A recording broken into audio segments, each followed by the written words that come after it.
પ્રાર્થનામાં પ્રવેશ. શ્રી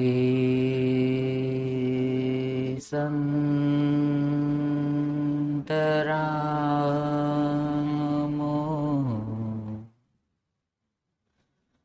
ભવભીતિ હરતા ભરતાયતીના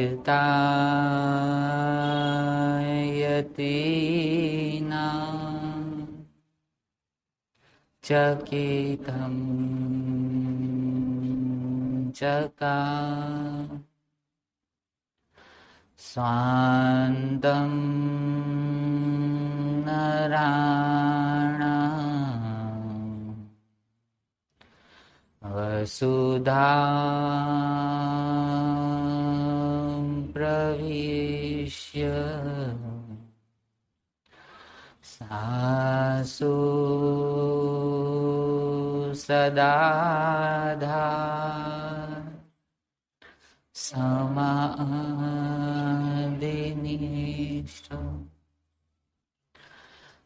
ગુરુર્બ્રહ્મા ગુરુર્વિષ્ણુ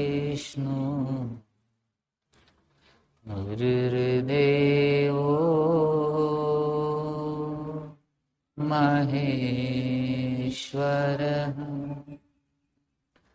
ગુરુર્સાક્ષાત્ પરબ્રહ્મ તસ્મૈ શ્રી ગુરુવે નમઃ. ઓમ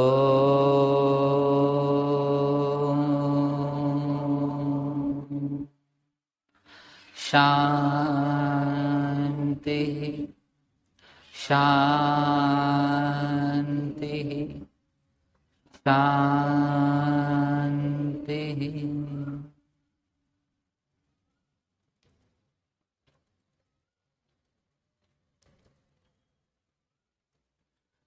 જય મહારાજ.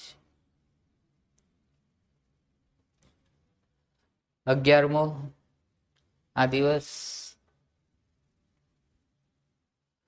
ગઈકાલે કહ્યું હતું તેમ થોડાક સાધકો પોતાની સમજણો વ્યક્ત કરવાની કોશિશ કરી છે,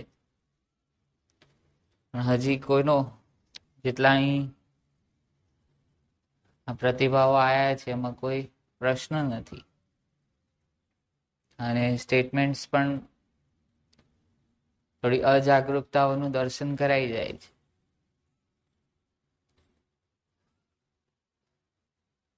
પ્રશ્નો અને આ સમજણના માધ્યમથી જ આગળ વધીએ. એક રૂપરેખા તરીકે તમે એક એક્સરસાઇઝ રૂપે પણ આ સમગ્ર જે 4 ધારાઓ છે એનું સ્ટેટમેન્ટ જાતે બનાવવાની કોશિશ કરજો, જેથી તમને ખ્યાલ આવે કે કઈ સાધનામાં કયું સૂત્ર છે, એ સૂત્રના ઈશારાઓ શું છે, મૂળ કઈ સાધના છે, મૂળ સાધના અંતર્ગત કઈ સાધનાઓ અપાઈ છે. એ રીતનું એક્સરસાઇઝ આ રીતનું તમે એક નાનું અમથું ચાર્ટ બનાવીને પણ કરી શકો. એટલે કરવું તો જ એ શબ્દોથી વાકેફ થશો, એ આખી જે સિક્વન્સ છે એનાથી વાકેફ થશો. ઓનલાઈન સાધકો પણ જ્યારે 11મા દિવસે પહોંચે ત્યારે અચૂક તમારા પ્રતિભાવો મોકલી આપજો વોટ્સઅપ ઉપર, ચાહે એની PDF બનાવી, ચાહે ટેક્સ્ટ મેસેજથી કે બીજી કોઈ પણ નૂતન અપડેટ્સ જે હજી અમને પણ ના આધાર એનું ધ્યાન હોય એ તરફ તમારો પ્રયત્ન કરજો. અભિપ્રાયોમાંથી થોડીક વાત લઈને આગળ વધી. એક અસ્મિતાબેન અને અંબાબેનનું થોડુંક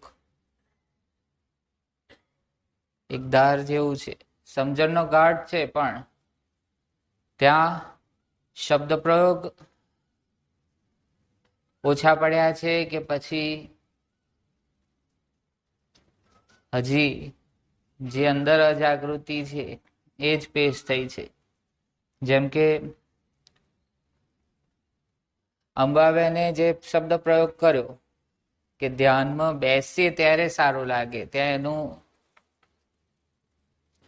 થોડુંક અતિક્રમણ એક સાચી સમજ તરફનો ઈશારો અસ્મિતાબેને અને સાથે બેસીને કદાચ લખાયું હોય, એટલે કિન્નરીબેન તરફથી પણ એ આવ્યું છે કે માત્ર 1 કલાક ધ્યાનમાં બેસીએ ત્યારે જ નહીં, આ તો એક અભ્યાસ છે.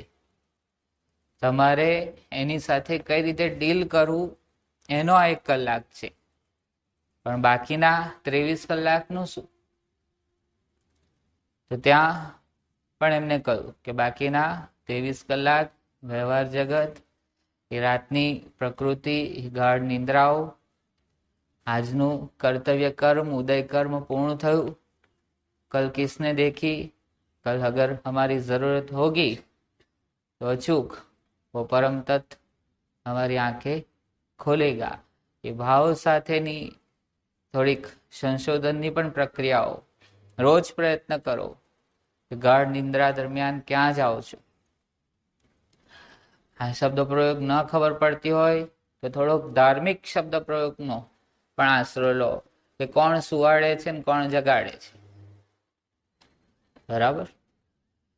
પણ ત્યાં હજી મને થોડુંક ખટકે એવું સ્ટેટમેન્ટ લખાયું છે.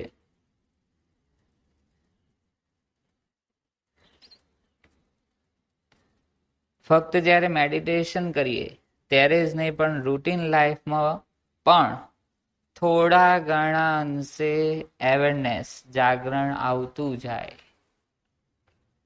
આ તો એના જેવી વાત થઈ કે થોડું અંધારું 2 ગજ દૂર થયું, થોડું 4 ગજ દૂર થયું, અને તમે જોઈ શકો છો કે ત્યાં અંધારું છે, નહીં થોડો થોડો પ્રકાશ છે.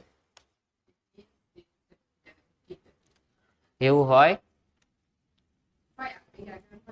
અંધારું પ્રકાશની નહિવત ઉપસ્થિતિથી પણ હોય. ગઈકાલનો જે વરસાદી માહોલ સર્જાઈ ગયો, વાદળો હજી થોડા ઘણા એ પાણીથી ભરાયેલા છે, પણ તેની પાર રહેલો એ સૂર્ય પોતાનું કર્તવ્ય કર્મથી બિલકુલ અળગો નથી. એની યાત્રાએ નીકળી જ પડ્યો છે. ભલે દ્રશ્યમાન નથી, પણ એની પહેલી કિરણ પણ શું કાફી નથી કે અંધકારને ક્ષણિક થોડો દૂર રાખે કે વિલીન જ થઈ જાય? એ તમે બંધ કર્યા છે. તમે એનો જાગરણનો ફોલ્ટ ના આપી શકો ને ત્યાં તમે આ જાગરણની એક ખોટી સમજ લીધી છે. કઈ નહીં, થોડું ઘણું જાગરણ, એને તંદ્રા કહેવાય, જાગરણ નહીં. તંદ્રા એ સવારે જે ઉઠો અને હવે એટલે તમને 2 સાધનાઓ મૂકી દીધી કે ત્યાં જાગૃતતા પૂર્વક અંદર જાઓ. એ કોઈને ખ્યાલ આવ્યો?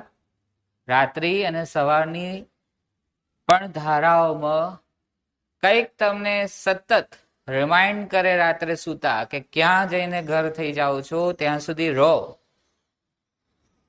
અને સવાર ઉઠો એની સાથે જ ના આળસ, ના તમસ, ના બીજું કશું જ નહીં, પણ એ જે સતત ચાલ્યું હોય 7-8 કલાક, એના જ ભાવ સાથે તમે બહાર આવો.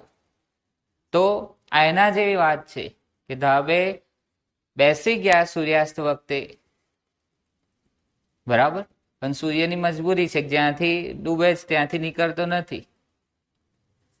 આ જગ્યા તો એવી જ છે કે જ્યાં સમય જાય છે ત્યાંથી જ પાછો આવે છે. આ ખોજી કાઢજો. આ એક સંશોધનનો વિષય છે. સૂર્ય આમથી નીકળે છે અને આમ ડૂબે છે, બરાબર, પણ એનો મતલબ એવો કે આમ આપણે સુઈ જઈએ ત્યાં નીચે ચાલતો હોય છે. બોલો, યોગ સદનની નીચે નહીં, સંતરામ મંદિરની નીચે નહીં, આખી સમગ્ર પૃથ્વીની નીચે. અને તમને જાણીને આશ્ચર્ય થશે કે ખાલી 100 ફૂટ ખોદો એટલે પાણી નીકળે છે ને, પણ ખોદતા જ જાઓ ને તો કોઈક દેશ નીકળે, અને એ દેશ તમારા મેપનો જ હોય. આ વાસ્તવિકતા છે. કારણ કે કલ્પનાના સ્તરે જ રહેશે, કારણ કે ક્યારે આપણે ખોદી નહીં શકવાના, બરાબર? એટલે કલ્પનાના સ્થળે જ રહેશે. પણ તમે ક્યારેય વિચાર્યું કે ફ્લાઇટની અંદર કે ગમે તે તમે જાઓ છો, એક હાઈટ ઉપર જાઓ છો, ત્યારે તમને કંઈક ગોળાકાર અર્ધચંદ્રાકાર ભાસે છે કે નથી ભાસતું? બેઠેલા છે આપણે તો, ભાસે છે કે આમ સીધું ફ્લાઇટ દેખાય છે? તો પૃથ્વી ગોળ છે એનો કોઈ મતલબ જ નહીં. કદાચ 1 સેકન્ડ માટે તમને બધાને આંખો બંધ કરાવી દે, પ્લેન આખું પલટાઈ દે થોડીક મિનિટો માટે. એવા છે લડાયક વિમાનો પણ ઊંધા છતાં થઈ શકે. અને તમને આંખ ખોલીને કે હવે જુઓ તો આકાશ નીચે દેખાય અને વાદળ ઉપર દેખાય.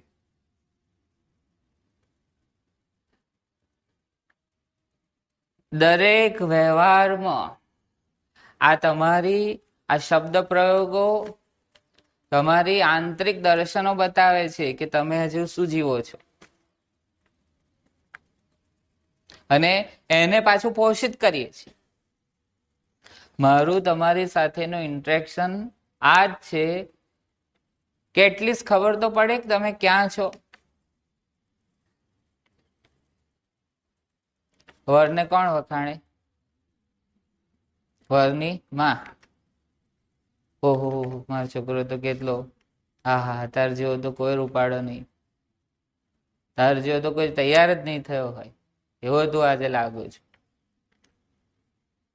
એમ આ તમારી સાધનાઓના પણ અહીંયા નિવેદનો નહીં મૂકો ફીડબેક રૂપી, તો તમે વખાણ્યા જ કરશો. આ થોડી ઘણી અંશેની જાગૃતિમાં જ પડ્યા રહેશો.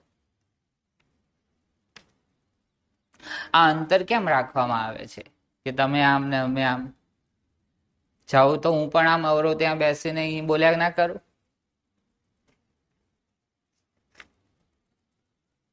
બોલી શકાય કે ના બોલી શકાય? આ આધ્યાત્મિક પ્રવાસ જ એક એવો છે કે ડ્રાઈવર તમારી સન્મુખ બેઠો હોય. બીજા બધા પ્રવાસમાં જો ડ્રાઈવરે તમારી માફક જ બેઠો હોય, એ જ દિશા બાજુ. આમાં કઈ આશ્ચર્ય નથી લાગતું? કોઈને એવું ના થયું કે ભાઈ અમે બેઠા છે, અમે તમે બેસો ને, મહારાજ નહીં ગાડી ફેરવી નાખીએ, હું ફરી જઉં તો? આ કેવો પ્રવાસ છે? આશ્ચર્ય નહીં થતું? આવી બસ કાઢો તો ઉલટી સીટ વાળી,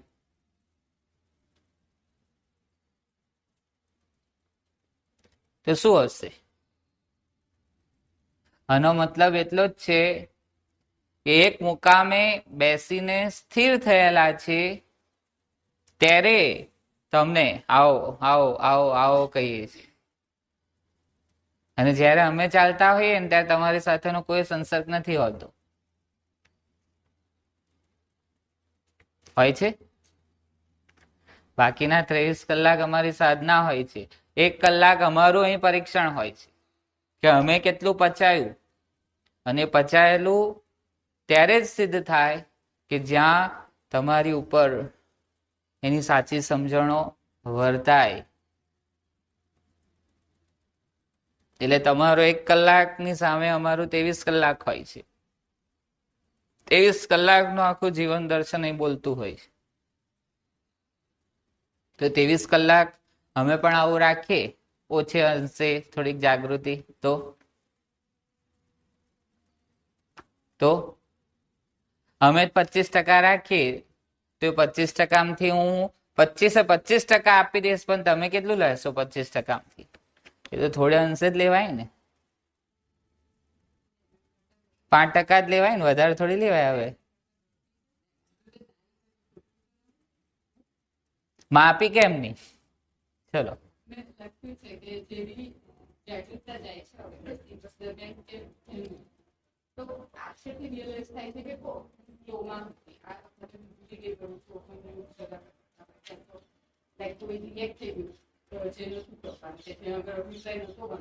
તો ત્યાં શું મૂકવાનું?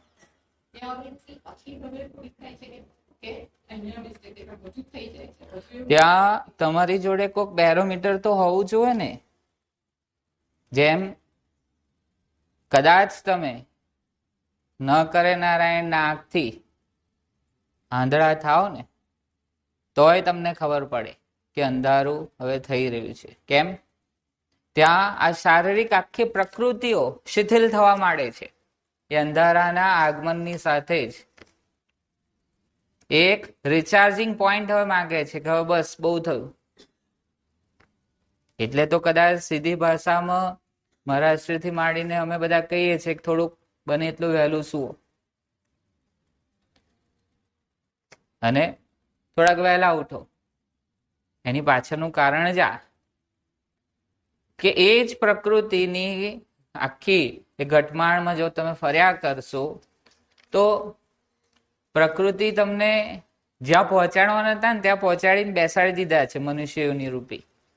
એનાથી આગળ પ્રકૃતિમાં હવે રિસાયકલ જ કહેશે કે જાઓ પાછા ફરીથી જાઓ. એ અંડજ, બીજ, સ્વેદ એ બધી સમગ્ર પ્રક્રિયાઓમાં પસાર થાવ પાછા. ત્યાં તમને બુદ્ધિ આપી, ત્યાં તમને કંટ્રોલિંગ પાવર આપ્યો, ત્યાં તમને મન આપ્યું. આજે થોડીક અલગ ચર્ચા થાય તો ભલે થાય, પણ એ સમજી લેવા જેવી છે. તમારી જોડે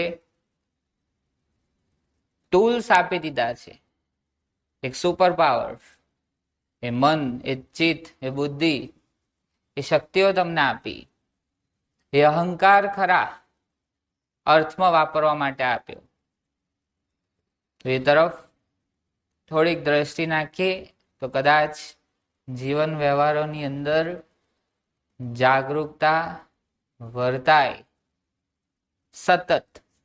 કારણ કે અંતઃકરણનો ખેલ જો પકડાઈ જશે તો તમે મન અને માયાથી સદાય મુક્ત રહેશો.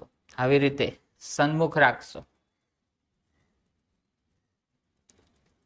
તો સર્વપ્રથમ મન, બુદ્ધિ, ચિત્ત અને અહંકાર, આ ચારમાંથી પસાર થઈએ. મન શું છે?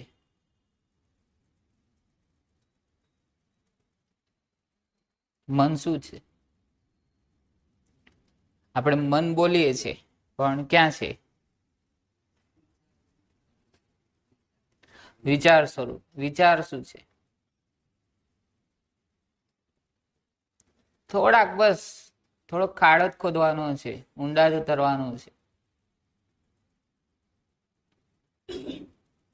ચલો શું છે ને એ બહુ તકલીફ કરે છે કે કારણ કે ત્યાં પોસ્ટમોર્ટમ કરવું પડે, તત્વજ્ઞાન લાવવું પડે, બરાબર, સામે થોડી ખણખોદ કરવી પડે. એ થોડીક તમને હેરેસમેન્ટ લાગે છે. સીધો પ્રશ્ન પૂછું, હા કે નામાં જવાબ આપજો. તમે મન છો? કેમ? સીધી નકાર નીકળી.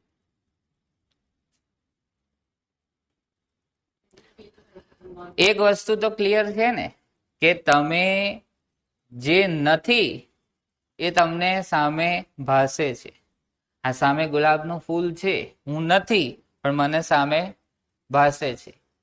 એવું જ વિચાર, ઇમોશન્સ, મન, એ કલ્પના, એ ભૂતકાળ તમારી સામે છે કે તમારી અંદર છે? તમે એની અંદર છો.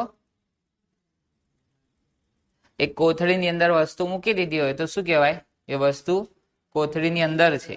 પણ એ કોથળી પણ પડી હોય ને વસ્તુ બહાર હોય તો તમે કહી શકો કે આ વસ્તુ એ બેગની અંદર છે? અત્યારે ચાલતું પણ જે કંઈ પણ હશે તો તમારો એ મન, એ વિચારોનો ઘાટ તમારી સામેથી પસાર થતો હશે. એમ આઈ રાઈટ ઓર રોંગ? તો ક્યાં છે મન? તમારી બહાર. તો તમે ક્યાં છો? તમે ક્યાં છો? તમે બહાર હોવ તો ઘરની અંદરથી બહાર કોક આવ્યું હોય, બેલ મારે કે તમારા નામની બૂમ પાડે તો તમારો હકાર, હા આવું, આ વેટ કરો, તમે ક્યાંથી કરો, બહારથી કે અંદરથી? તો એટલું તો ખ્યાલ આવે છે ને કે આ બાઉન્ડ્રી આખી શરીરની આખી જ રચના એની પણ તમે અંદર છો કે બહાર છો? જેટલું દેખાઈ રહ્યું છે તમારા શરીરની પરિધિની બહાર દેખાઈ રહ્યું છે, એ ક્યારે તમે કલ્પ્યું, જોવાની કોશિશ કરી? આ જે કંઈ પણ જોઈ રહ્યા છો એ શરીરની અંદરનું જોઈ રહ્યા છો કે બહારનું, ખુલ્લી આંખે? હવે ધીમે ધીમે ધીમે આંખ બંધ કરો, 1-2 મિનિટ પ્રયોગમાં જઈએ. ચલો, આંખ બંધ કરો. જેને અંદર પણ ચશ્માની જરૂર હોય રાખજો. આંખ બંધ કરો.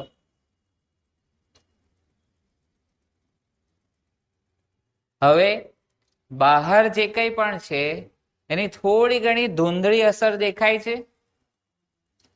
આંખ કોઈ ખોલશો નહીં. ધૂંધળી અસર દેખાય છે.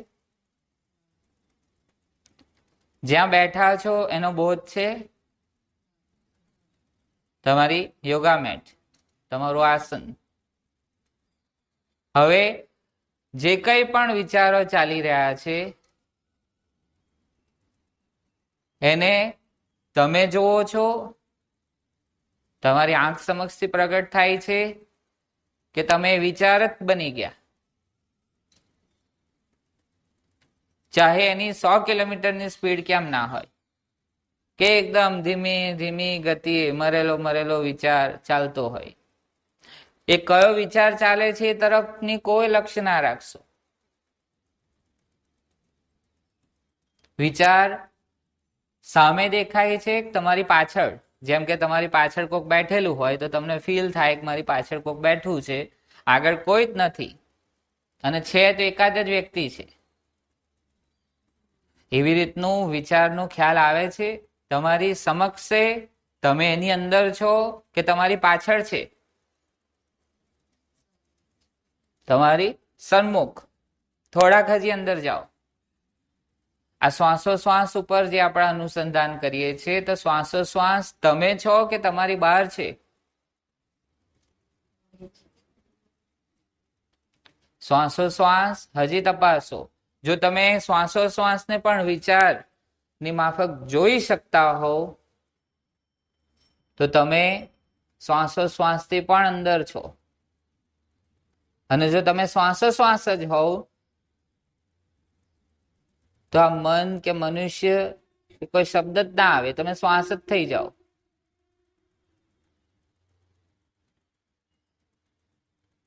દેખાઈ રહ્યું છે કે શ્વાસોશ્વાસ આ બોડીમાં ચાલી રહ્યા છે? જોઈ શકો છો, અનુભવી શકો છો? તો હવે પ્રશ્ન કરો કે જેમ ચપ્પલના ઘોડે બહાર બધું જ મૂકીને આવી ગયા, એ જ રીતનો એ મારી સામે જોવાથી કશું નહીં થાય ઇન્દ્રવદનભાઈ, આ અંદર જોવાનું છે.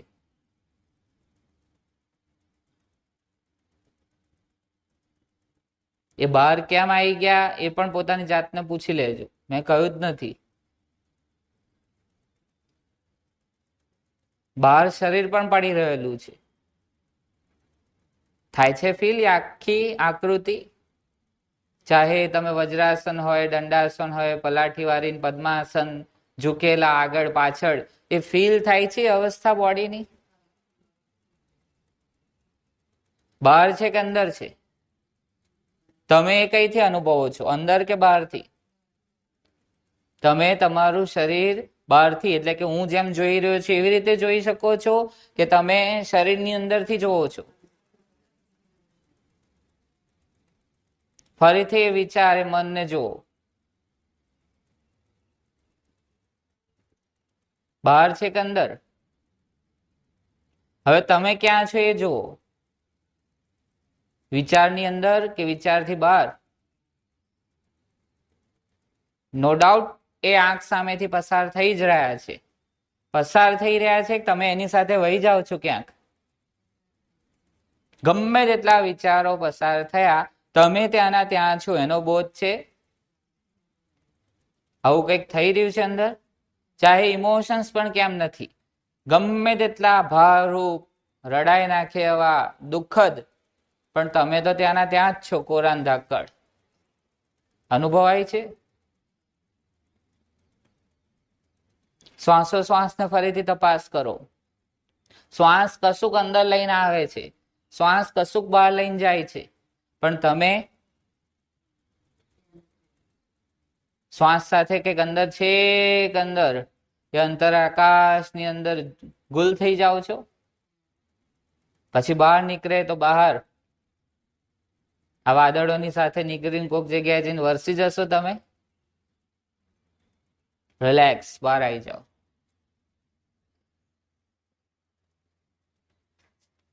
Is it hard to go within you? તમારી અંદર જવું કઈ અઘરું છે? જવાયું? કેટલાથી ન જવાયું? કેટલાનું એવું નિદાન છે કે બધું જ મારી પાછળ હતું, કે મારી આગળ હતું, કે હું એની સાથે વહી ગયો? શું હતું આ ત્રણમાંથી? સમક્ષ હતું કે એની અંદર તમે ઉતરી ગયા? તો શું નિદાન આવ્યું?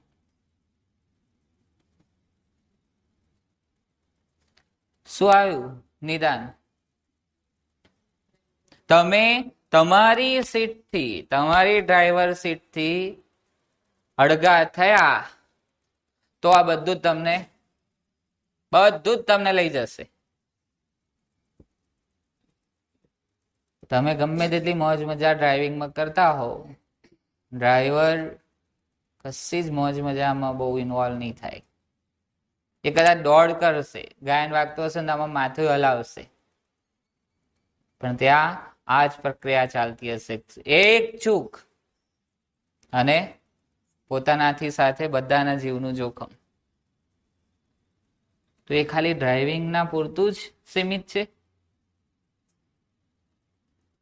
એક નાની અમથી ઠોકરોથી પણ, શબ્દની હોય કે બહાર સ્થૂળ પદાર્થની હોય, તહેસ નહેસ થઈ જાઓ તમે. બોલો હવે તમારા અભિપ્રાય નહીં મૂકો. થોડું ઘણું જાગરણ હતું? આછું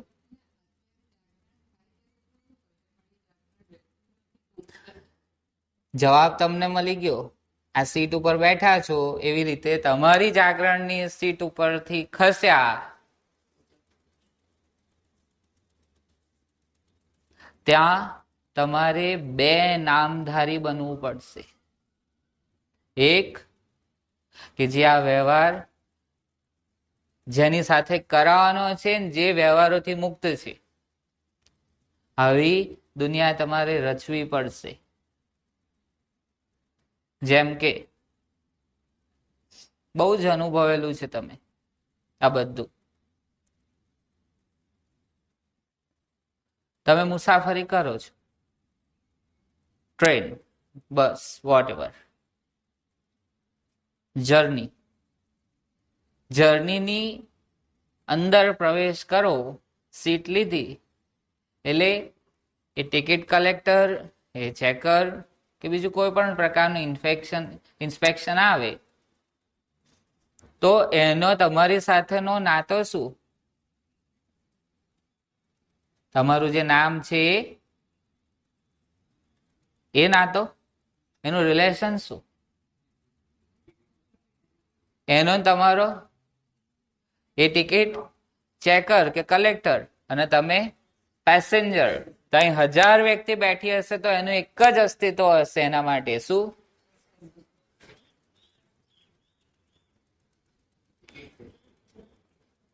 યસ ઓર નો? પેસેન્જર કે હેડમાસ્ટર? એ નહીં, બની જઈએ છે વસ્તુ અલગ. તમે મને ઓળખ્યો નહીં? માર જેવો ટિકિટ કલેક્ટર હોય તો એમ જ કે હા પેસેન્જર. બહુ તો ટ્રાવેલર. પણ સામે કોણ ઊભું છે ત્યાં તમને ભાન હોવું જોઈએ કે એની સાથે મારો આ રિલેશન છે. આ રિલેશનની મર્યાદા એટલી જ છે કે ટ્રેનની સફર સુધી જ. જેવા ઉતરી ગયા એવું એની સાથેનો નાતો કપાઈ જાય છે. તો જીવન વ્યવહારની અંદર આટલું જ સામે રાખો. જ્યાં જે છો એ તમારો વ્યક્તિગત બિઝનેસ છે, તો એના જે તમે નિયમ લાદેલા છે એની સાથે તમે પણ એટલા જ બંધાયેલા છો જેટલો તમારો સામેનો કસ્ટમર. આટલું યાદ ના રહે? એ દાયરામાં જ રહેવાનું છે. જ્યાં સુધી એ ડીલિંગ હોય, ચાહે એ વાર્ષિક કોન્ટ્રાક્ટ હોય, ચાહે એ કોઈ વસ્તુ અહીં તોલીને આપી દેવાની હોય કે જે બી હોય, તમે પ્રમાણિક રહો કે આ માત્ર જીવન પૂર્તિ માટેનો આ એક પ્રપંચ છે, આ એક અવસ્થા છે જે ક્ષણિક માટે ઉદ્ભવી છે. એની સાથેનો મારો વ્યવહાર આટલો જ છે. એ પત્યા પછી પાછા તમે તમારી સીટમાં જ રહો. અને એ વ્યવહાર ચાલતું હોય ને ત્યારે પણ સીટમાં રહો. કેમ નથી રહેવાતું? તમારી પડછાયો એ વ્યવહાર છે. તમારું મૂળ અસ્તિત્વ હશે તો જ એ પડછાયો હશે. પણ તમે તો પડછાયાને વધારે પ્રાધાન્ય આપી દો છો અને મૂળ અસ્તિત્વ સાથે કોઈ લેવા દેવા જ નથી. મૂળ છે તો પડછાયો ક્રિએટ થાય છે ને. શું બેમાંથી સાચું? પડછાયો, પ્રતિબિંબ, કે તમારું મૂળ આઈના સામેનું ઊભું રહેવું?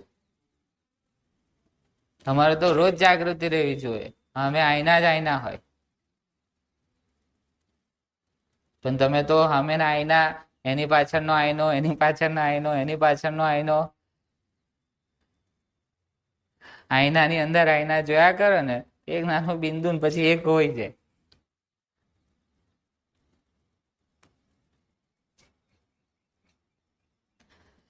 કબીર સાહેબે પણ આ બાબતે કહ્યું છે, એની સાખી છે, અત્યારે સ્મરણમાં નથી, કે એ જુલાહાનું આ બધું જે વણકરનું કામ કરતા હતા એ મેં એટલા માટે જ પસંદ કરીને મારા જીવનનો ભાગ રાખ્યું છે અર્થોપાર્જન માટે, કે મને સતત બોધ કરાવે છે કે જેમ આ કંબલની અંદર એક એક રેસો થકી એ કંબલ છે, એમ આ સમગ્ર અસ્તિત્વની જે નિર્માણ છે એની અંદર એ રેસારૂપી એ ધાર સતત વણાયેલી છે એકબીજા સાથે.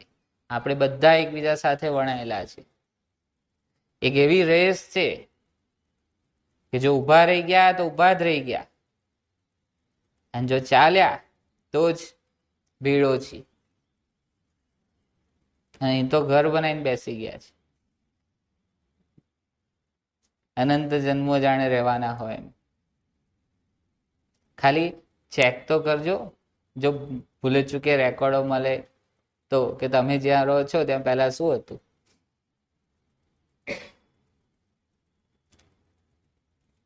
તો સતત તમારી સીટમાં રહો. તમારા પડછાયાના રૂપે જે નાટકો રચાતા હોય એને બખૂબી નિભાઈને ત્યાંથી નીકળી જાઓ.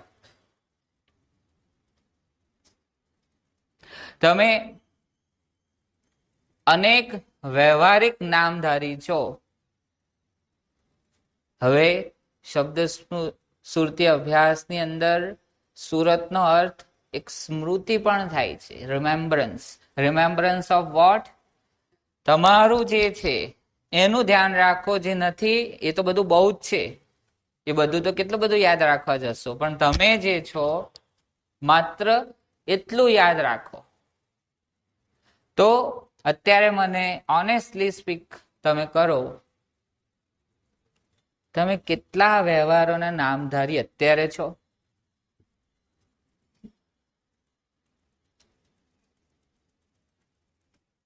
કેટલા છો? આ બાજુમાં બેઠેલી તમારી દીકરી છે તો એ સતત એની માં છે એવું સ્મરણ છે? કે કશું કંઈક ઉપદેશ, કંઈક બોધ, કંઈક વ્યવહાર, કંઈક આમ પર્ટિક્યુલર વસ્તુ ઉપર ધ્યાન પડે ત્યારે જ માં બનો છો.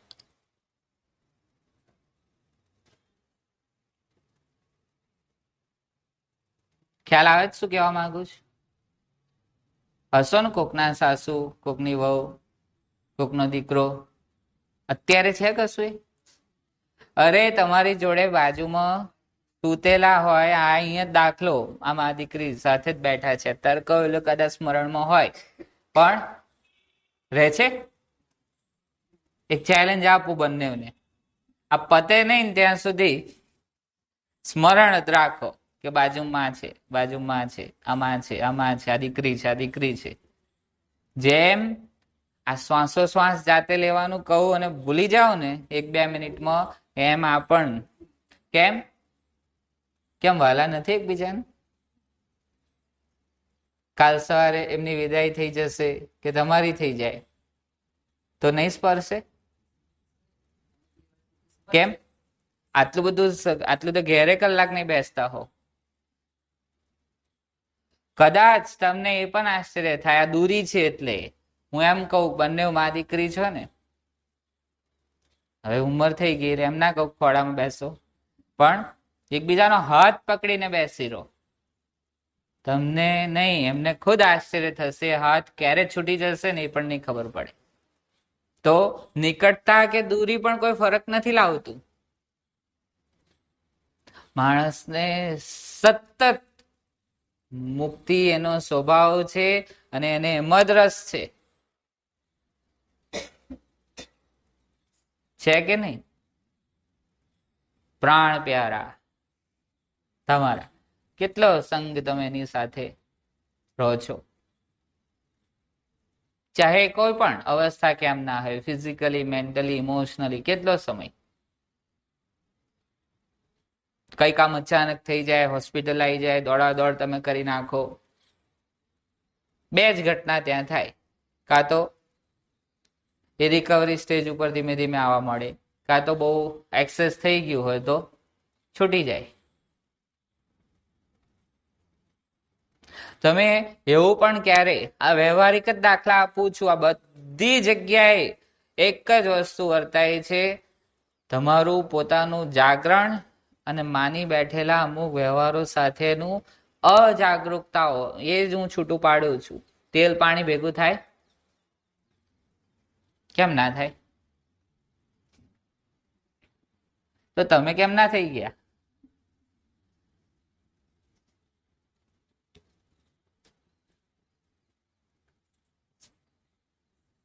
અમુક અવસ્થાથી પીડાતી ઘરની વડીલ વ્યક્તિ એની પીડા જોઈને કે એની સાર સંભાળમાં તમને જે કંઈ પણ અડચણો આવતી હોય એ જોઈને એક અવસ્થા એવી પણ આવે છે કે તમે પ્રાર્થના કરો છો કે વાત છૂટે તો સારું. બોલો, કરો છો ને? કેટલાય કરેલું છે.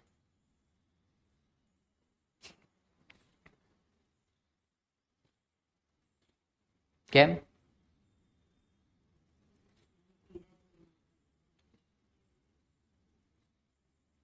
કેમ તમને હક કોને આપ્યો એમની છૂટ મુક્તિ માટેનો? કોણે આપ્યો?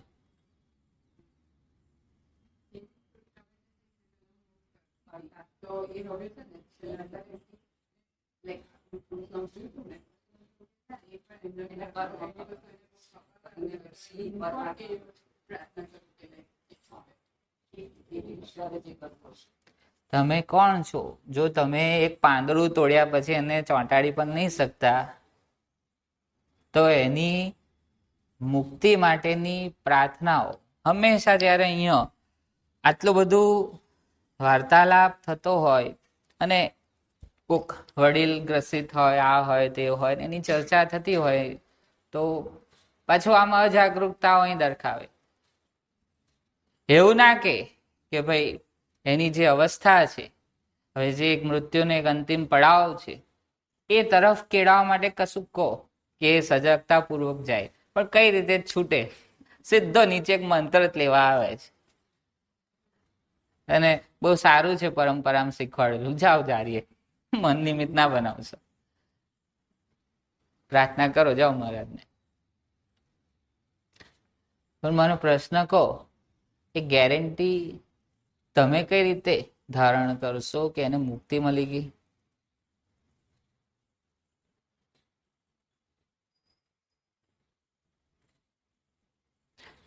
જીવતે જીવ જ્યાં સુધી વ્યક્તિ પોતે ડિક્લેર ના કરે કે આઈ એમ ફ્રી, અને આઈ એમ ફ્રી એનો મતલબ એવો નથી કે હું ક્યાંક બંધાયેલો હતો, પણ એ પડછાઈને ઓરિજિનાલિટી જોઈ લીધી કે એક માત્ર ભ્રમ હતો અને એક આ સત્ય છે. મુક્તિ મારો સ્વભાવ છે. હું જ્યાં હતો એ સદાય મુક્ત જ હતો. બંધન કશી વસ્તુનો ઓશિયાળા નતા. હું પરિધિ ઉપર ફરતો હતો. કેન્દ્ર બિંદુ એ મારો સ્વભાવ છે. મુક્તિ એ મારો સ્વભાવ છે. એ ન વર્તાય અને જ્યાં સુધી જીવતે જીવ ઘોષિત ના કરે કે આઈ એમ ફ્રી, ટોટલી ફ્રી, ત્યાં સુધી એ જનાર મોકલે છે કોઈ એક SMS કે વોટ્સઅપ કે વિડીયો કોલિંગ, પહોંચી ગયા બેટા, ચિંતા ના કરશો, એમ કેમ? તો તમને કોઈ અધિકારે નથી કોઈની મૃત્યુ ઉપર રડવા માટે. તમે જાણે અજાણે બેક ઓફ માઇન્ડ ની અંદર એ ડરથી ગ્રસિત થઈને જ રડો છો. એક દિવસ હું મરીશ તો શું? તમે એટલે જ રડતા હોવ છો. તમારું રડવું એ મરદાને કશું કરી શકે છે?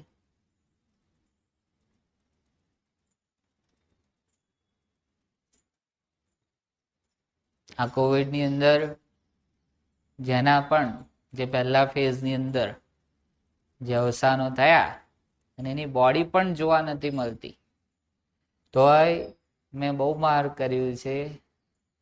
બહુ એટલી બધી કોઈને પીડા નથી થઈ. પૂરતું જે સરકાર ડાયરેક્ટ જઈને અગ્નિ સંસ્કાર ને બધું કરી આવતી હતી ને, તો તમે જો સામે એ વખતની રિચ્યુઅલ્સ, એક મારું ખાલી વ્યૂ છે, એની ઉપર તમારે જે ટિપ્પણી આપવું. સામે રિચ્યુઅલ્સ હોય છે ને, મરદાના છેલ્લે બધા ક્રિયા, બધું પૂજા બ્રાહ્મણ બધું કરાઈ જાય પછી એને વિદાય આપે. એ વખત કશું નહીં. તો જો ટેલિફોનિક બેસનું ઊભું રહી ગયું અને પછી બેસે ને એ રાતોથી. એક પિક્ચર આવ્યું હતું ફલાણાની 13વી એમ કરીને, નામ ભૂલી ગયો. હમણાં લોકડાઉન પહેલા જ બધી વેબ સિરીઝોમાં રિલીઝ થયેલું હતું. એ ઘટનાઓ આપણા સૌના ઘરની છે, જેની કદાચ પ્રતીક્ષા કરતા હોવ. એ વ્યક્તિ પણ આવીને રહી દોડીને બધા જ નાટકો પૂરા થઈને અંદર બેબી માટે દૂધ છે, પછી બેબીનું દૂધ તો બહાનું હોય, પછી શું કરીશું, પછી શું જમશો? અચ્છા પણ પેલો પડ્યો છે બહાર, હજુ એનો તો નિકાલ કરો. હું તો 2 દિવસ જ રોકાઈશ. મારા બાબાઓની એક્ઝામ છે. જાણે એક્ઝામ કયો મૃત્યુનો બોધ આપી દેતો હોય. ચાલુ થઈ જાય છે ને એ 13મા સુધી તો ખંડો ત્યાં વિભાજિત થઈ જાય. કહો કે બધું આ વખતે ઊંચું જ મૂકી દેવાનું છે, અમને બિલકુલ સમય નથી. અને કહો કે ના મારા બાપાને ઊંચા મૂકી દેવાના, મારી માને ઊંચી મૂકી દેવાની. અમે તો બધો એક માસ્યો કરીશું, 12 મહિને જ વર્ષી વારીશું. તમારી છોકરીને પરણાવવાની હોય તો એ તો હાથે જ રહેવાની છે. થઈ જાય છે ને આ બધું ચાલુ. અને આ વખત જો કયો ઈશ્વર રૂઠ્યો કે નાના સમાજ ભેગું ના કર્યું, બેસણું ના કર્યું અને 25 વડીલોની સામે વિધિ ના કરી તો પેલો નહીં પામે? જોયું શું શીખવાડે છે? ધર્મ સમજવા માટે છે, ધાર્મિક ક્રિયાઓ પણ સમજવા માટે છે, પણ ધાર્મિકતાની પરાકાષ્ઠાએ આવી જાઓ. લૌકિક વ્યવહારોની પાર આવી જાઓ.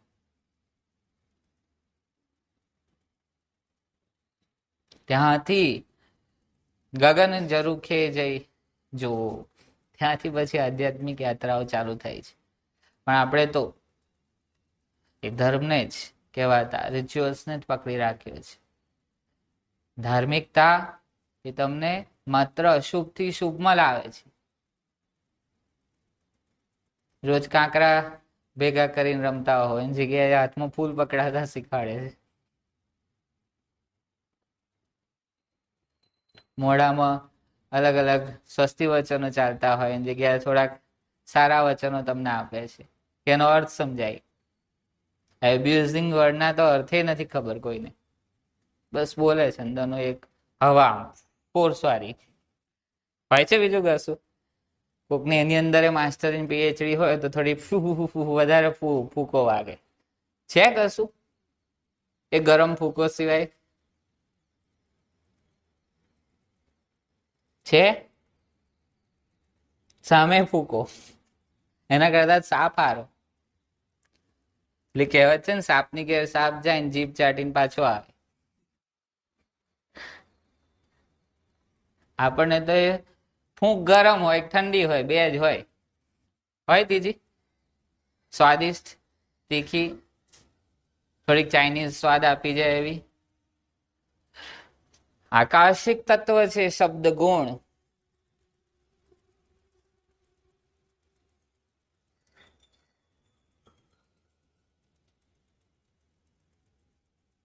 યાત્રાઓ છે. પડાવ જેમ રાત્રિ વિશ્રામ હોય છે એ રીતના જ એક અવસ્થાઓના પડાવ છે. એ પ્રત્યેની તમારી જાગૃતિ, વ્યવહારોને ખરા અર્થમાં સમજીને નિભાઈને એમાંથી પસાર થઈ જાઓ. એનાથી બહુ ગ્રસિત ના રહો. વ્યવહાર છે, આવ્યો ગયો. 251 મૂક્યા હતા, 300 થી વધારે કરવાનું નહીં. થોડુંક સારું જમાડ્યું હતું. 50 વધારે મૂકો. અને જો કદાચ 4 રિક્ષાના ધક્કા થાય ને ઘર ના મળે ને તો 50 નીકળી જાય. એમાંથી જ આપે પેલા 250 જ એટલા ધક્કા ખવડાય. અને ઉતરતા સાથ આ મોડો રૂમાલ ઉસ્તાર, બાપા તારું ઘર તો બાપા ના મળ્યું. માંડ 20 રૂપિયા રિક્ષા કરી હતી, આખરે 50 આપ્યા. પછી મનમાં બોલે તે જ ભોગવ્યા. ખોટ તો તને પડી.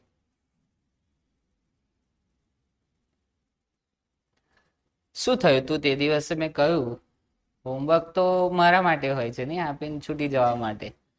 કહ્યું તું કે સારું ને નરસું આ બે શબ્દ પ્રયોગ ના આવવા જોઈએ. કરી જોયું તો ચાલ્યું એના વગર?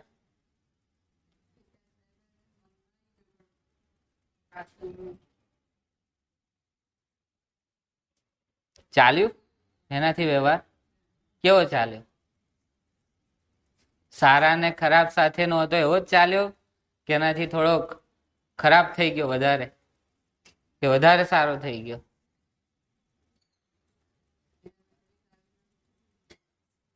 કદાચ દાળમાં મીઠું ના નાખ્યું હોય તો સામે વાળો કહે ખરો મીઠું નહીં નાખ્યું, પણ આ બે તત્વો નહીં નાખો ને તોય કોઈને નહીં ખબર પડે. અને ઉડતો એમ કહેશે કે આજે પંજાબી ટેસ્ટ લાગ્યો.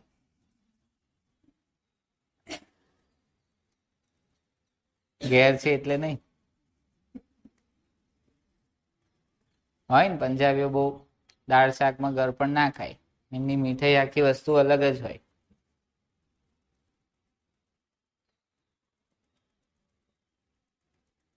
શું ખ્યાલ આવે છે? આ જાગરણ એ ઇંચોના અધીન નથી કે આટલા ઇંચ જાગરણ, આટલા ઇંચ ખસ્યું અંધકાર. Just you lit the light and the whole darkness will be disappear. એટલે હું સૌ પ્રથમ યુવાનો સાથે કામ કરું ને ત્યાં આ ટર્મિનોલોજીઓ જે લોકોની સાથે શેર કરું. કે લાઇટ શું છે? તો એબ્સેન્સ ઓફ ડાર્કનેસ, પ્રકાશ એ અંધકારની અનુપસ્થિતિ. અને ડાર્કનેસ શું છે? પ્રેઝન્સ ઓફ લાઇટ, પ્રકાશની ઉપસ્થિતિ જ માત્ર. ઉપસ્થિત જ રહો. તમે પણ સ્વયં પ્રકાશવાન જ છો, ઉપસ્થિત જ રહો. તમારી ઉપસ્થિતથી જ બધું થઈ જશે. ઘણીવાર નથી ફોન આવતો, તમારે અચૂક ઉપસ્થિતિ આપવાની છે, તો ત્યાં જઈને ડખા નહીં કરવાના. નિમંત્રણ જ્યારે ખાસ મળે ને તો કાન એકદમ સરવા રાખવાના. તમારી અચૂક હાજરી, બસ હાજરી જ આપો. પછી ત્યાં આમ કેમ કર્યું, આમ કેમ કર્યું, આ હોલ કેમ બુક કરાવ્યો, મને કહ્યું તો આમ કરત. અભિપ્રાયોથી મુક્ત રહો. કેમ અભિપ્રાય આપવો પડે?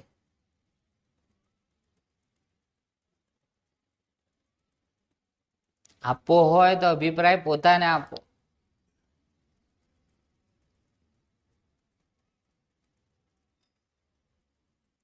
જે વસ્તુ તમને સતત જાગૃતતાઓથી નિર્વિચાર અવસ્થાઓની અંદર પ્રતિક્ષણ રાખે છે, આ એ વ્યવહારિક જ્ઞાન તમારી આગળ થોડુંક ખુલ્લું કર્યું છે. સમય મર્યાદાઓ ધ્યાનમાં રાખીને. થઈ શકે કે નહીં? હવે ખાલી એટલું જ તો સ્મરણ કરજો કે સામે સાસુ હોય તો તમારે વહુ કે દીકરી કયો કિરદાર તમારે નિભાવવો છે? કે એક સ્ત્રી? બસ એ જે ચૂઝ કરશો ને ત્યાંથી વ્યવહાર છૂટતા હોય છે.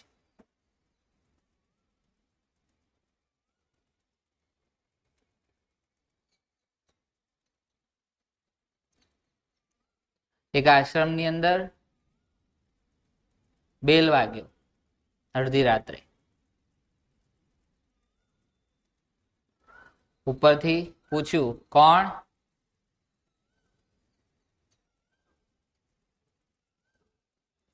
તો કે હું. ફરીથી પૂછ્યું, હું કોણ? હું બાવો. તો કે બાવો કોણ? તો કે મંગળદાસ.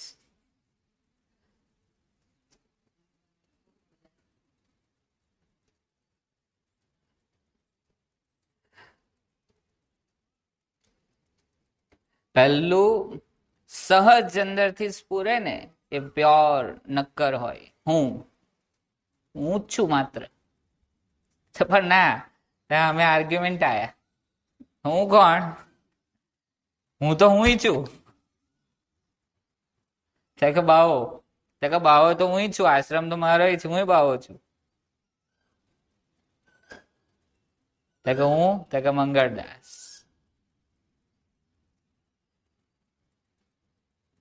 આ ત્રણ કેટેગરી એ તમારા જીવનની અવસ્થાઓ છે. એ કર્મ ઉદયોના, એ સંચયોના, એ બધા જ નિકાલ છે. હું એટલે પ્યોર આત્મતત્વ, એ બાવો કે જે હજી પોતાનું અસ્તિત્વ માની બેઠેલો છે. એ અહંકાર. અને મંગળદાસ એટલે જે કારણ શરીર લઈને તમે આયા એ બરફ રૂમ ટેમ્પરેચરમાં આવી ગયો છે. It is continuously melting. સતત એ પીગળવા માંડ્યો છે કે જેને એની બીજી આજુબાજુની પરિધિઓ સાથે કોઈ જ લેવા દેવા નથી. એનું કામ માત્ર પીગળીને પાણી થઈ જવું. એ આ ત્રણ અવસ્થાઓ છે. એક જ વસ્તુ ઈશારો આપીશ જાગરણ તરફનું, થોડુંક સમજી લેજો. આ હું બાવાનો મંગળદાસ એક આખું વ્યવહારિક જ્ઞાન છે. વ્યવહારમાં કર્મો ખપાવવા માટે, જાગૃતતા રાખવા માટે, અને બીજા કર્મો તમે બાંધો નહીં. જ્યાં જાગૃતતા ત્યાં બીજા કર્મો, જ્યાં જાગૃતતા ત્યાં નિષ્કામ ભાવનાઓ. એક જ દાખલો આપીશ. જમવા બેઠા, બરાબર, સરસ મજાનું તમારું ભોજન, કઢી, કઢીની અંદર ચમચીથી પીધી કે રોટલી બોરી, જે કર્યું, ખાધી. ખાનાર અને સામે આહાર, ત્યાં એક સંબંધ રચ્યો. બહુ જ ફોકસ આપજો, જે પણ તંદ્રા નિંદ્રામાં ઊંઘો છો. પાછળ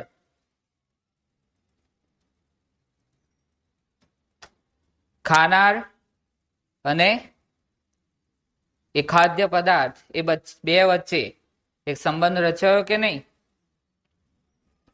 સામે શું છે? આહાર. કરે છે કોણ? આહારી. આહાર કરે છે. આ શબ્દોને સમજી લેજો. આહારી આહાર કરે છે. આહારી શું કરે છે? આહાર, પ્યોર સ્ટેટ હું. આહારી આહાર કરે છે. એનું કામ છે ભૂખ લાગી, આહાર સામે છે, કરે છે. ચાહે પછી સિંહ હોય તો જેમ આપણે પુરુષાર્થ કહીએ છીએ, એનો પુરુષાર્થ શિકારરૂપી કરીને પછી એનું પણ આહાર જ કરે છે. હવે આહાર ગ્રહણ કરવાનો ચાલુ થયો. ધ્યાન રાખજો, આહારી આહાર કરે છે. નિરાહારી માત્ર તેને જાણે છે. નિરાહારી એટલે ભૂખ લગાડી, એ જેને તમને કહ્યું ભૂખ લાગી હવે કંઈક આપો, એ નિરાહારી છે, પણ તમારી જોડે જ બેઠો છે. ઘણી વાર એવું થાય કે કોઈક મહેમાનને તમે જમાડતા હો પણ તમે ના જમો, તમે ખાલી એને એની સેવામાં રહો, એના નિરીક્ષણમાં રહો કે એની થાળીમાં શું વધઘટ થાય છે. એ નિરાહારી છે, જમતો નથી. જમનાર જમે છે. હવે આહારી ને આહાર સુધી જો રહે ને તો એ હું જ હોય છે. પણ જો એ પાછો નિરાહારી બની જાય, માત્ર એનો નિરીક્ષક, તો એ પ્યોર ચૈતન્ય આત્મતત્વ હોય છે. કારણ કે એને તો ખાલી જસ્ટ તમને જાણ કરી. હવે આહારી આહાર કરે છે, નિરાહારી માત્ર જાણે છે. અને કઢી ખાટી છે. આ કોણ બોલ્યું કે કઢી બહુ સારી છે? મારા મમ્મી જેવી કઢી બહુ વર્ષે ખાધી, એના જેવી બીજી કોઈ કઢી ના બનાવે. ફરીથી રિપીટ કરું છું, નિરાહારી જેને ભૂખ લગાડી, કયું ભૂખ લાગ્યું અને કંઈક ઈંધન આપો, એ માત્ર તમને જાણ કરનાર છે. આહારી ખાય છે, શરીર ખાય છે. આહાર ગયો. આ વચ્ચે અભિપ્રાય કોને મૂક્યો કે કઢી ખારી છે, ખાટી છે, ફલાણા જેવી નથી, આ ખાધી હતી એવી નથી, પેલા વરામ ખાધી હતી બહુ સારી હતી? કોણે આપ્યું? ત્યાં આ હું બાવો ને મંગળદાસ સિદ્ધ થાય છે. હું એ total pure state of consciousness, નિરાહારી પદ, તે માત્ર એક પ્રેક્ષક છે. તે પીરસતોય નથી, ધ્યાન રાખજો. જેમ અહીંયા તિથિન દિવસે ભોજન રાખ્યું હોય તો મહારાજ પીરસવા નથી જતા, એ માત્ર નિરીક્ષક. ત્યાં ફરવા પણ આવે, બધા જમતા હોય તોય ખાલી જોવે. પીરસનાર પીરસે છે, ખાનાર ખાય છે, રસોયા બનાવીને મૂકે છે. નિરાહારી માત્ર જાણે છે, આહારી આહાર કરે છે. અને મિથ્યાહારી, મિથ્યા આહારી એ અભિપ્રાય આપે છે કે જે આહાર જ નથી કરતો, એ પણ નિરાહારીની માફક જ છે. ભોજન તો એ નથી કરતો. તો જે ભોજન જ ના કરતો હોય, જે યોગ સદનમાં આવતું જ ના હોય, જે સાધના કરતું જ ના હોય, ભલે સમજાતી હોય કે ના સમજાતી હોય, તો એને કોઈ પણ પ્રકારનો ઓપિનિયન આપવાનો હક ખરો? બસ એ મિથ્યા આહારી, એ જ બાવો, એ જ અહંકાર, જે વચ્ચે સાચા ખોટા બધા ઓપિનિયન્સ આપે છે. અને મંગળદાસ છે, એ મંગળદાસનું ઉદય કર્મ આવ્યું છે. એના ભાગે ખાટી કઢી આવી તેનું એ ઉદય કર્મ જ છે. શરીર એક્સેપ્ટ કરશે ત્યાં સુધી એ ખારાશ કરશે, નહીં હોય તો વોમિટ કરીને કાઢી નાખશે. એટલું બધું આ મંગળદાસ આ શરીર સહાયક છે, જન્મ્યા ત્યારથી છે એક મૃત્યુ પર્યંત સુધી. જોજો શરીર તમને કશુંક ટેમ્પરેચર કે કશુંક જે બતાવે છે ને એની હાથની બહાર, જેમ ડોક્ટર કહે કે હવે મારા હાથનો કેસ નથી, હવે મોટા ડોક્ટર જોડે જવું પડશે, એમ આ શરીર જ્યાં સુધી એને હોય ને ત્યાં સુધી બધું જ મેનેજ કરી લે છે. તમારી અંદર થતી નાની નાની અરુચિ, કોઈક પીડા, કોઈક શારીરિક અંદર બેચેની, એ બધું એનું કામ ચાલતું હોય છે. અને પરાકાષ્ઠાએ પહોંચે જો કદાચ નિકાસ કરી નાખે ઉપરથી નીચેથી તો ક્લિયર, તરત બીજી ઘડીએ જે ખાવાની રુચિ નથી એ થોડી અડધો કલાકમાં કહે સુખ લાવો, હવે જ્યુસ લાવો કે કશુંક લાવો. જાગૃત સાધના કોને કરાવવાની છે? મિથ્યા આહારીને. મંગળદાસના જીવનનો તો આ અદભુત ઉદય કર્મ છે કે આ તમારા જીવનમાં સાધના લઈને આવ્યો. ખ્યાલ આવે છે? એ તો બરફ જો એવો પીગળી રહ્યો છે કે પીગળવામાં સાધનાની ગાંઠો પણ નીકળી, સાધક બનવાની પણ એ વૃત્તિઓ બહાર નીકળી, અને ત્યાં પાછો એક સમર્થ ગુરુ મળી ગયો કે તમારી ગાંઠો તમને બતાવીને એક એક કઈ રીતે ખોલવી. યાદ રાખજો, ખોલી નથી આપતો, ખાલી બતાવે છે. એની જ ગાંઠ ખોલીને તમને બતાવે.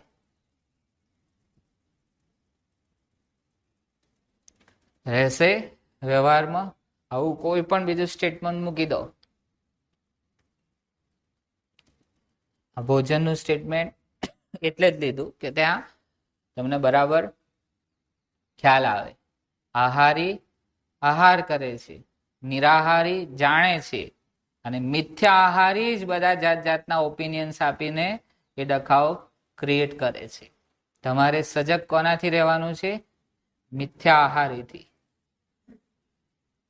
શરીર તો એની પરાકાષ્ઠા નહીં હોય ત્યાં સુધી તમારું પૂર્ણ સાથ આપશે, અને શરીર કશોક જવાબ આપવા માંડે તો એના પ્રત્યે પણ જાગૃત રહો.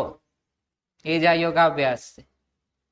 પણ તકલીફ ત્યાં છે કે મંગળદાસની અંદર મન છે. આ મેલ્ટિંગ પોઈન્ટની અંદર પણ એ મન લઈને આવ્યો છે. ત્યાં જાગૃતતા એટલી રાખવાની છે કે કઈક કર્મ બીજો પાડ્યા હતા તો આ શરીર મળ્યું, આ દેહાકૃતિ મળી, એની સાથેના વ્યવહારો મળ્યા, તો હવે મંગળદાસ કોઈ ઓપિનિયન ના આપે. એક ઓપિનિયન એ બીજ સમાન છે, પાછા અનંત જન્મોનું ચક્કર ચાલુ કરશે.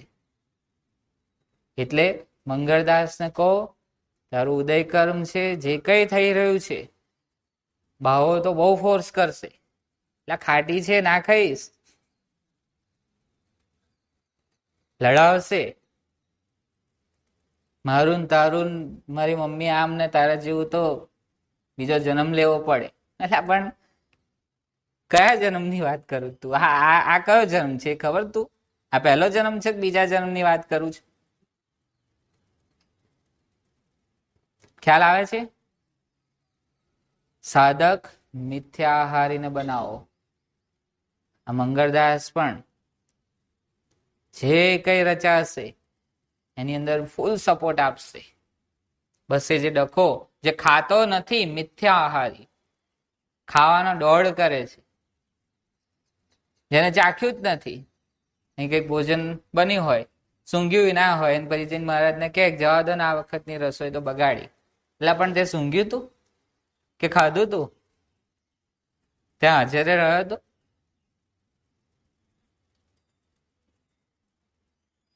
ખ્યાલ આવે છે આવું કે શું? આવું થયા કરે છે. હું કોણ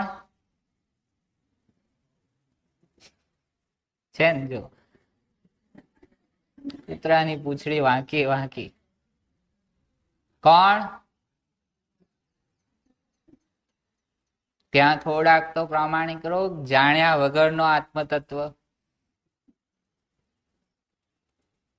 કારણ કે ગીતામાં તો આપણને કહી દીધું કે આત્મા બોલતોય નહીં, ખાતોય નહીં, પીતોય નહીં. તો બોલ્યું કોણ? પેલો કડીવારો જ બોલે ને તરત. કોણ?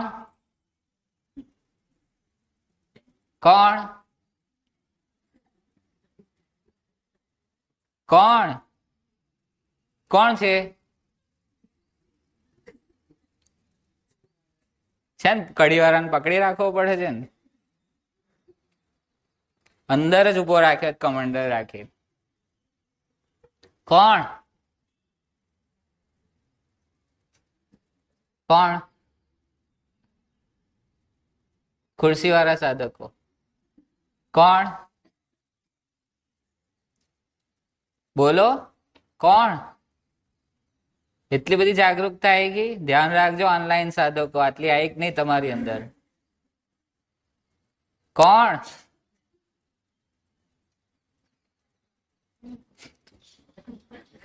કડી દોરે કોકની.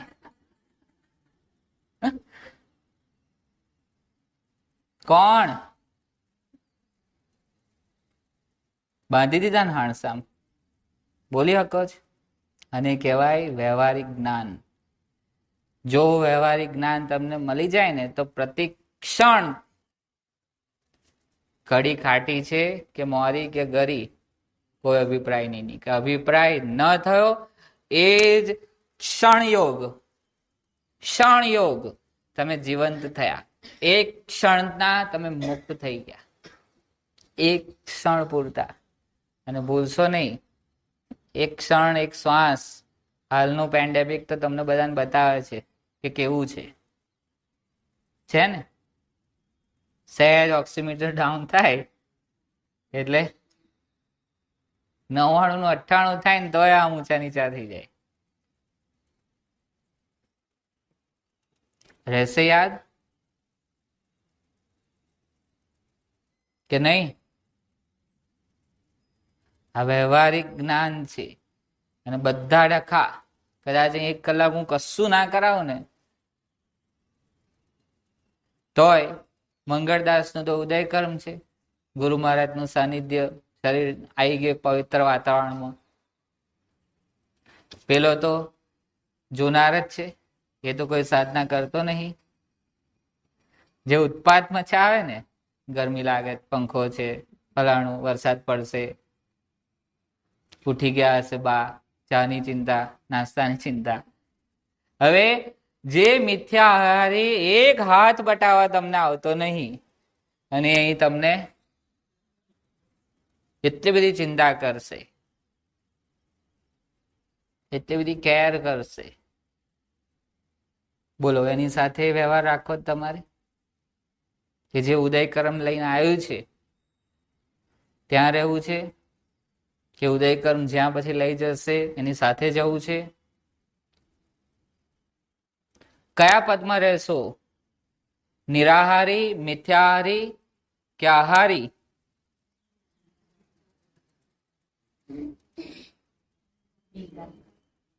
નિરાહારી.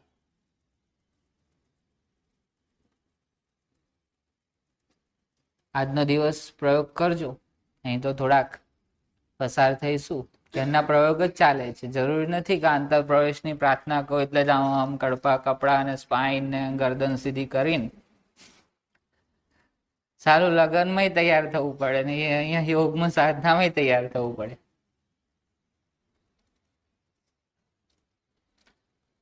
જેવા હોય એવું કેમ નથી સ્વીકારી? મૃત્યુની છેલ્લી ક્ષણે પણ તૈયાર થઈ જજો. હા ને, કે બસ હવે જઈ રહ્યો છું 5 મિનિટ, એટલે જ પરમનન્ટ કરાઈને ફરું છે એમ.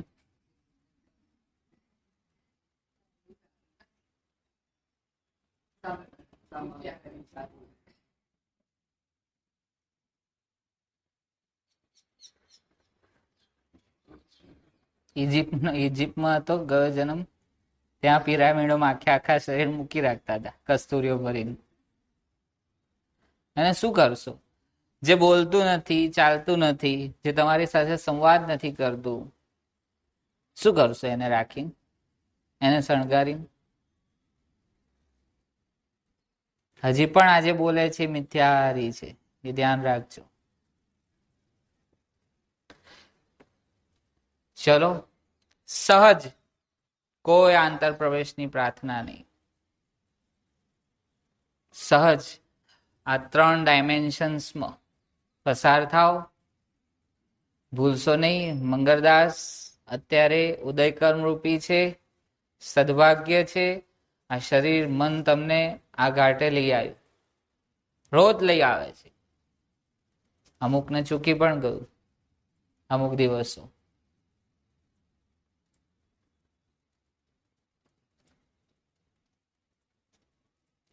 કશું જ નહીં કહો, આંખ ખુલ્લી રાખો, બંધ રાખો, નથિંગ.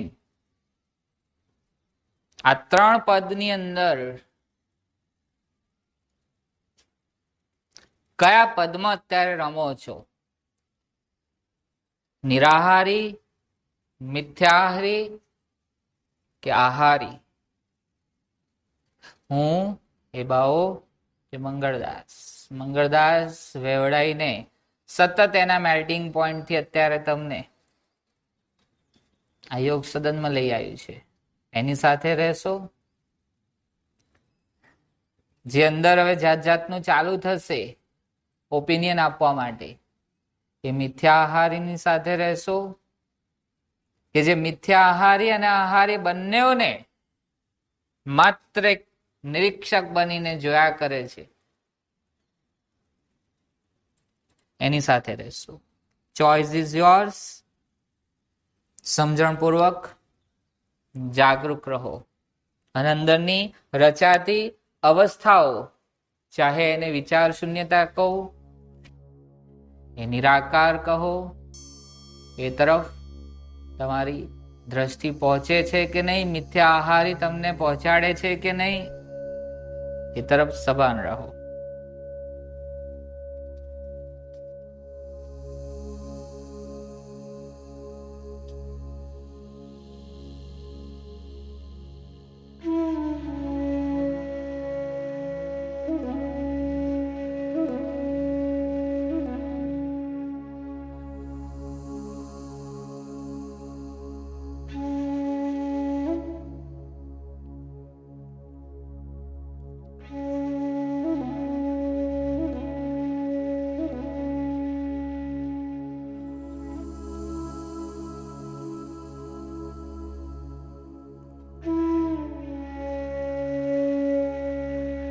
જે એક આખા સમગ્ર મનુષ્ય ઢાંચાથી હમણાં પરિચિત કરાયું હતું, એ બધું તમારી સમક્ષ રહે છે. તમે એની અંદર ઓતપ્રોત થઈ જાઓ છો કે ક્યાંક ખોવાઈ જાઓ છો, એનો પણ બોધ રાખજો.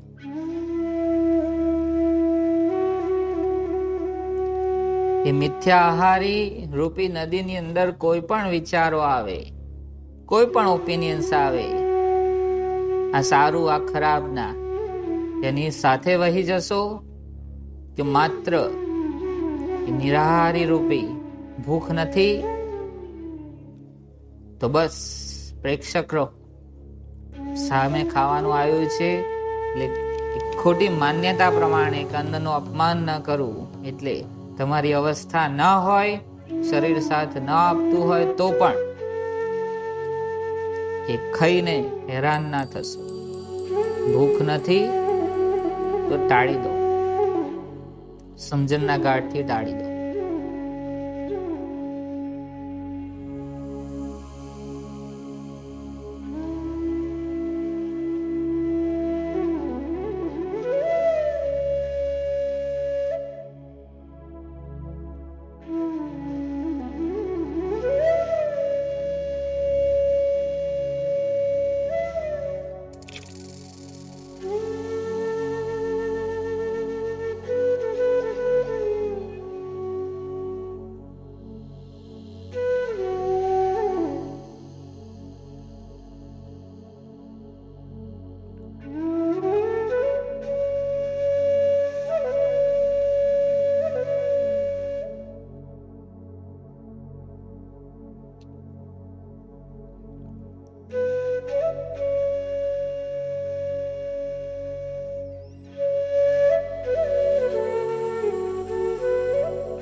કોઈ તંદ્રા, કોઈ કલ્પનાઓ પણ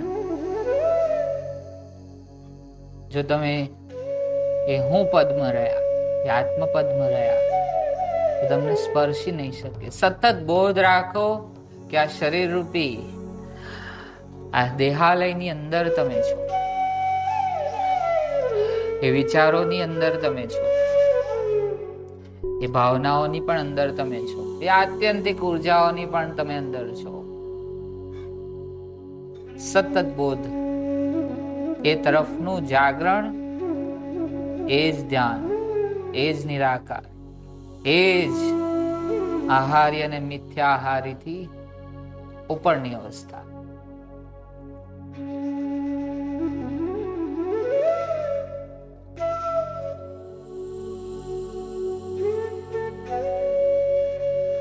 ક્ષણવારની અંદર તમારા સ્વસ્વરૂપમાં પહોંચી જવા જોઈએ.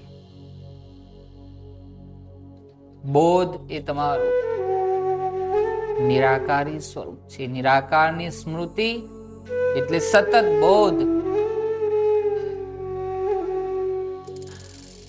આ દેહ એ હું નથી, તો દેહાભાન એ દેહ અભિમાન શેના માટે? આ મન એવું નથી, તે મનની જે કંઈ પણ ઘટમાળો છે એ શેના માટે? એ મનની જ થોડીક થોભન ક્રિયાઓ ક્યાંક થંભી જાય છે, ઇમોશન્સના ઘાટી. એ પણ હું નથી, કારણ કે હું એને પણ નિહાળી શકું છું. તો એ લાગણીઓનો પ્રવાહ માં ઉતર્યા જ નહીં, તટસ્થતાથી માત્ર તેને જોયા જ કર્યો.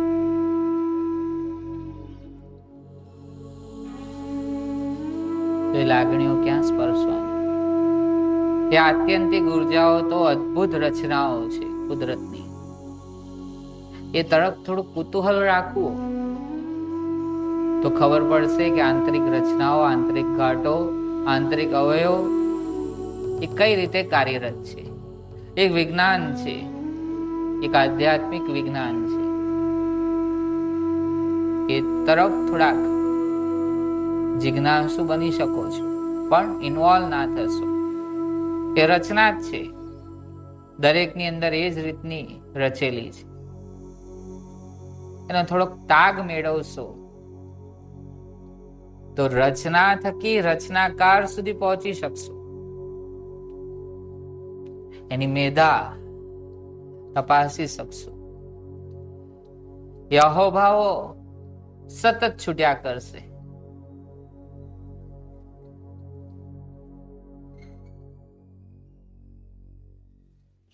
એ આશ્ચર્ય ભરપૂર રહેશે.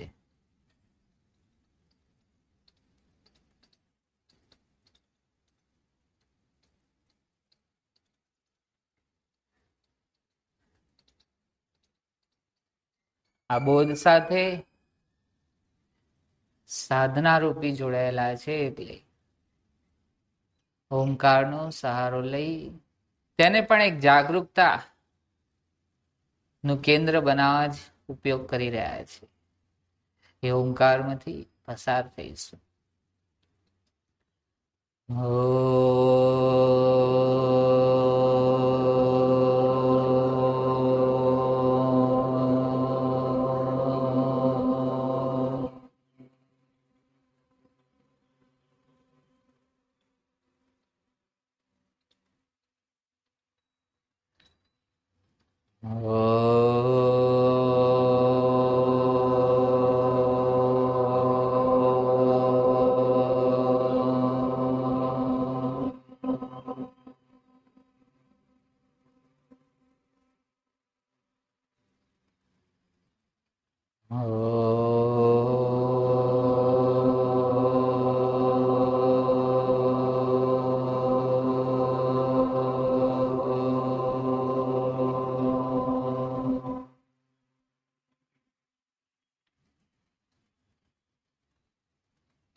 ओंकार बिंदु संयुक्तम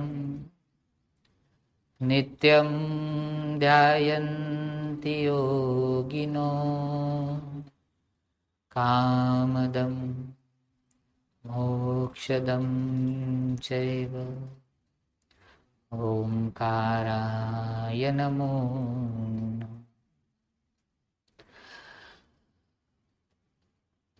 योगाभिरामं समवाप्तकामं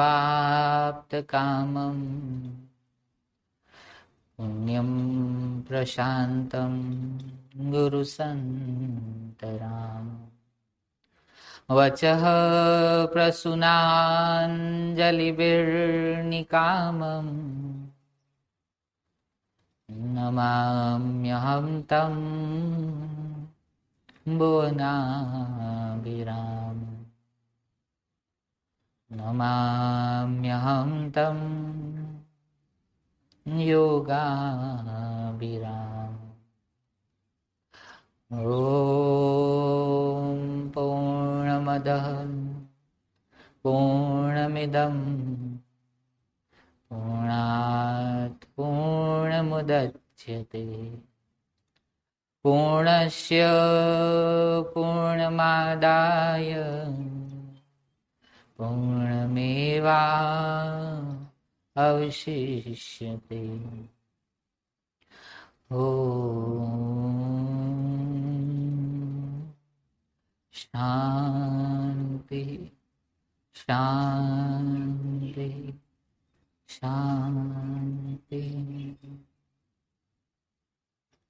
બંને હાથ ચહેરા ઉપર સ્પર્શ કરાય. જે ભીતર વ્યવહારિક જ્ઞાનનો એક બોધ વર્તાતો હોય એ લઈને જ ખૂબ જાગૃતતાથી એક પ્રેમ અને પ્રસન્નતાથી આ ભાથું લઈને બહાર ઉપસ્થિત થઈએ.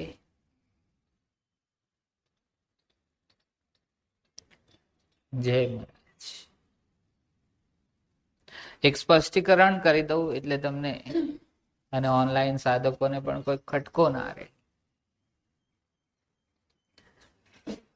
એક સાખી છે મંદિરની, તેનો આધાર લઈ એ સ્પષ્ટીકરણ આપીશ.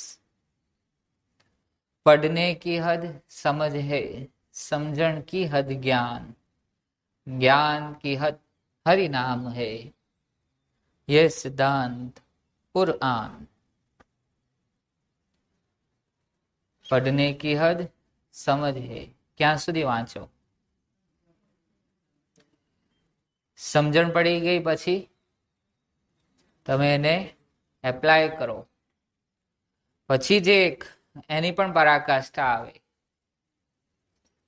પછી જે વર્તાય એને જ્ઞાન કહ્યું. એ સિદ્ધાંત કુરાન, જ્ઞાન કી હદ પણ પછી કહ્યું હરિનામ. એ જ્ઞાન પણ ક્યાંથી આવે છે? સતત એના છેડા શોધતા રહેવા, અને જ્યાં કોઈ છેડો ના આવે ત્યાં એ શૂન્યનો છેડો આવે છે. આંતર પ્રવેશની એ પ્રાર્થનાઓ એટલે જ આજે છોડી દીધી, કારણ કે એબીસીડી થી ચાલુ થાય છે સમગ્ર પ્રાર્થના. વૃત્તિઓ સર્વ સંકેલી. હવે તમને સંકેલતા આવડી ગઈ હોય તોય તમે રોજ એનો અભ્યાસ કરશો. હવે એની નથી જરૂર એમ નહીં કહું, જરૂર પડે તો પાછી તમારી જોડે છે જ બોધ આપવા માટે. પણ હવે અગત્યનું છે જગનો નાદ રહે નહીં. સોહમ, જો સોહમ પકડ્યું તો જગનો નાદ નહીં રહે, કાં તો જગનો નાદ પકડો તો સોહમ નહીં રહે. અંધારું પકડો, પકડી શકશો? જાગરણ પૂર્વક જશો ને અંધારાની સામે તો અંધારોય તમારાથી છેટું ભાગશે. જેમ હમણાં કોશિશ કરીને કે એમનું કેવું એવું હતું કે અંધારું અને પાછળ અજવાળું. એમનું એવું કેવું છે કે આમાંથી છે ને થોડોક પીસ લઈ લીધો છે. આમ કલ્પના કરી શકો ને, ઓનલાઈન સાધકો પણ કલ્પના કરજો. અંધારું અને પ્રકાશ એ બે આમ છેડા છે, આમ એકબીજાને અડે છે. એમનું એવું કેવું છે. બરાબર, અડી શકે. આ આવ્યું ના, એટલે જેવું હોય તો મૂકી રાખજો. બે અંધાર અને પ્રકાશના જો છેડા અડાડી શકતા હોવ તો. એટલે જ હવે સમજણપૂર્વક અંદર ઉતરી ગયા તો હવે એ જ્ઞાનને ચકાસવાનો સમય આવી જાય છે. તો ત્યાં તમારા વ્યવહારિક જ્ઞાન વખતે આ જ બોધ સાથે રાખો, આ જ ઉપદેશ સાથે રાખો. ઉપદેશનો અર્થ થાય છે તમારે કરવું કે ન કરવું. આદેશનો અર્થ થાય છે કરો જ, ઓર્ડર. ઉપદેશ છે અને ઉપર ઉઠાવે છે. એ દેશનાઓ છે, સંદેશ છે, તમને મુક્ત કરે છે. એટલે જ આ અંતર પ્રવેશની પ્રાર્થનાઓથી મુક્તિ આપી. ઓનલાઈન સાધકો માટે એટલી જ સૂચના કે જો હવે આંતર પ્રવેશની એ ઈશારા સમજી ગયા હોવ પ્રાર્થનાના, તો હવે એ વર્તવું જોઈએ જે રીતનું આપણે પ્રયોગમાં નિહાળ્યું. સૌને જય મહારાજ.